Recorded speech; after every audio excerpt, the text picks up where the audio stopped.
4 because our economic outlook is worse. And our economic outlook is worse because we're an export state with now higher tariffs, right, higher taxes, and because of essentially the DOGE cuts in the budget, right? And so we're already seeing higher unemployment. We're already seeing a weakening economy. And so they dropped us from 1 to 4 because of that. I mean, that's what they said. It was that metric that dropped us from 1 to 4. And I think, you know, that's real. And how we're going to overcome that is going to be difficult. You know, back in 2013 when Terry McAuliffe ran for governor, one of the things he talked about was we needed a new Virginia economy. And the reason why he said we needed a new Virginia economy, because the Great Recession at the time, if you guys remember, there was the huge fight in Congress about cutting the budget, and they made mandatory domestic and military cuts, and they both ratcheted down. I forget the term they used for it, but there was a term for it, and the ratcheting effect of both of those going down, the only state that got more negatively impacted than us was Alaska. And so McAuliffe said, hey, we got to have a new Virginia economy. We have to diversify. And I think over the last 3 governors, McAuliffe, Northam, and Youngkin, we have successfully diversified. However, we still have a huge federal imprint, and when people are being fired in DOGE and when cuts are being made in the budget, it is going to impact us. And so that's why we went from 1 to 4. And I think the mission of the next governor needs to be doubling back down on diversifying the economy and honestly really pushing back against those tariffs and communicating a message for why Congress needs to act against those, because tariffs kill our economy. Our number one, the biggest part of our economy is agriculture. It's export driven. Those tariffs are gonna, when they're fully sunk in, are gonna really hurt large swaths of the state. Okay, thank you. Any questions over here? Anybody? Any questions? There's one over there.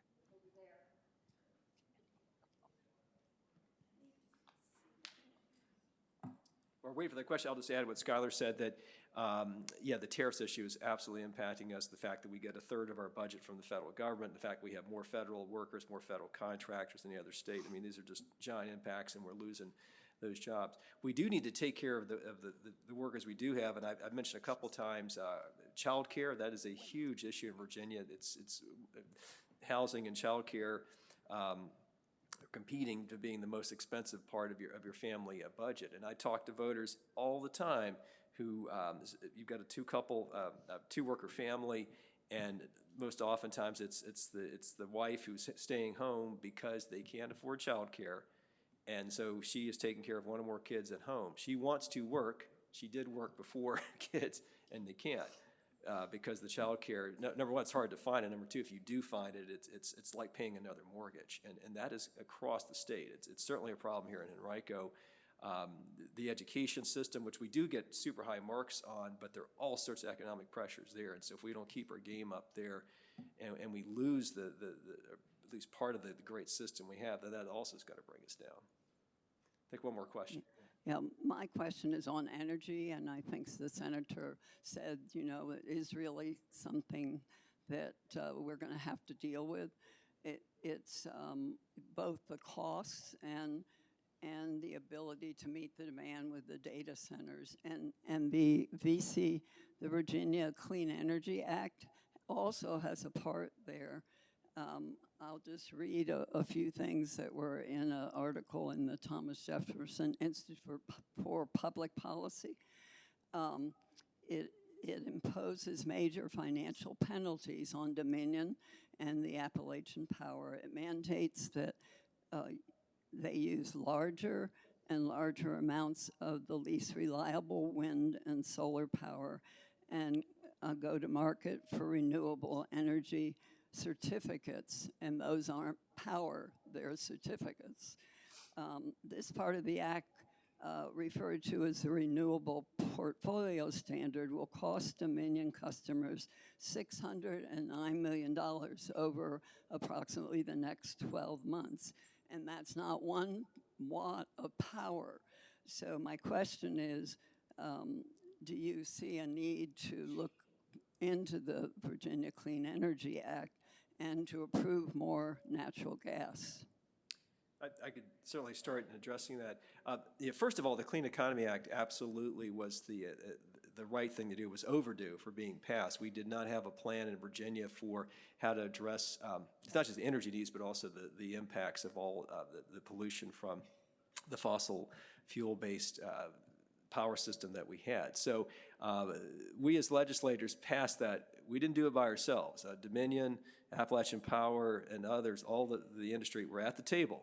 And part of that discussion and negotiation to get to those numbers and also to make them whole. I mean, this is, there's an economic model here that has to work. If we don't make them whole, then they can't, if they don't stay in business, we don't have power. There's absolute agreement and recognition that things have changed.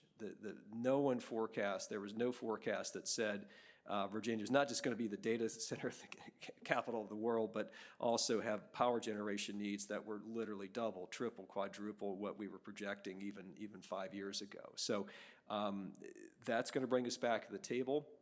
And so I think you will see a revisiting of those numbers. We have to have more power. There's just no way around it.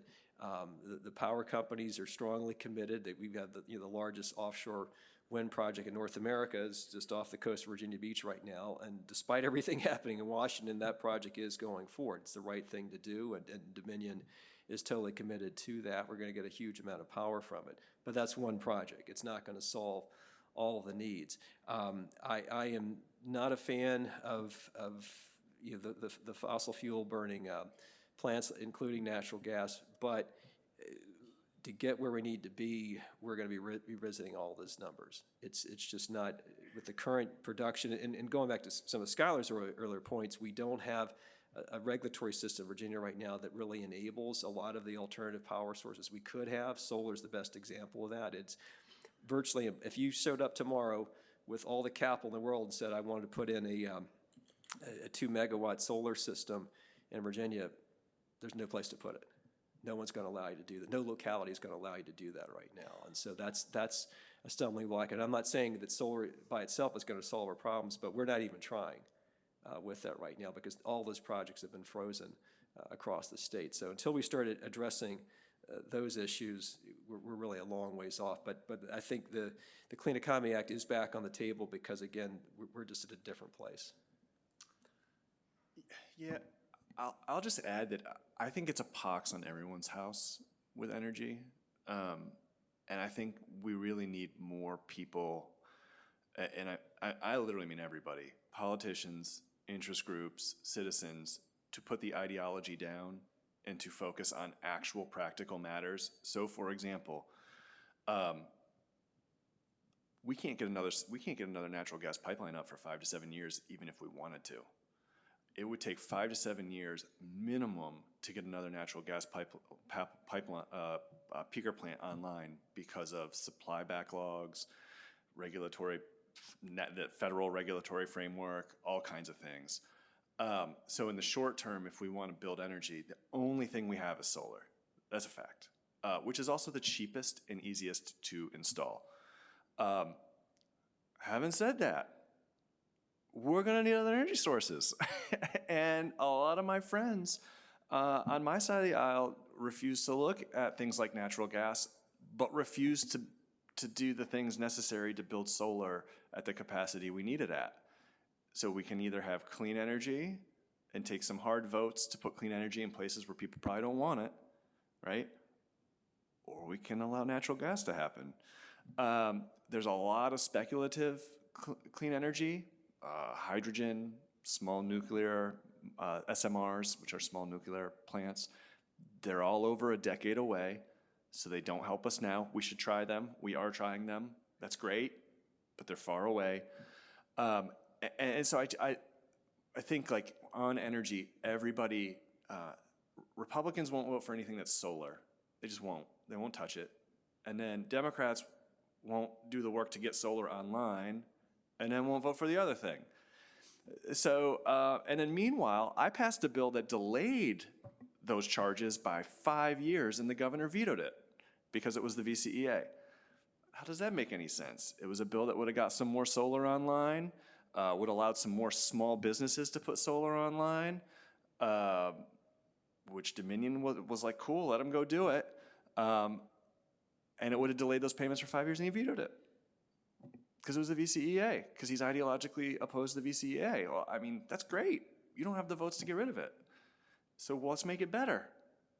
And so I'm so sick of the energy debate, and that's not your question, not to your question. Your question's a good question.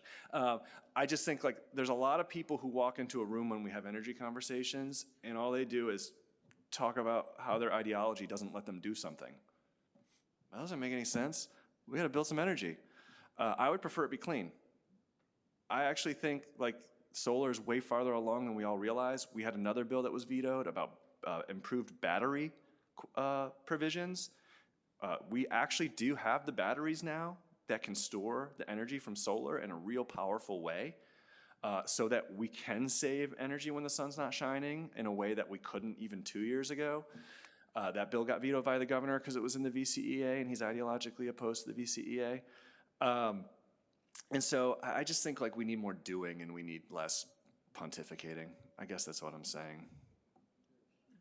Be part of the solution, not the problem. That's a good way. That's a good way to start.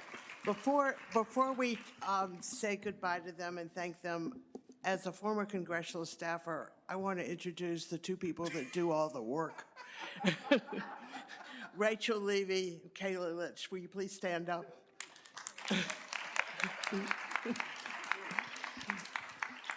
Thank you all so much for coming. We really appreciate it, and we appreciate you all so much.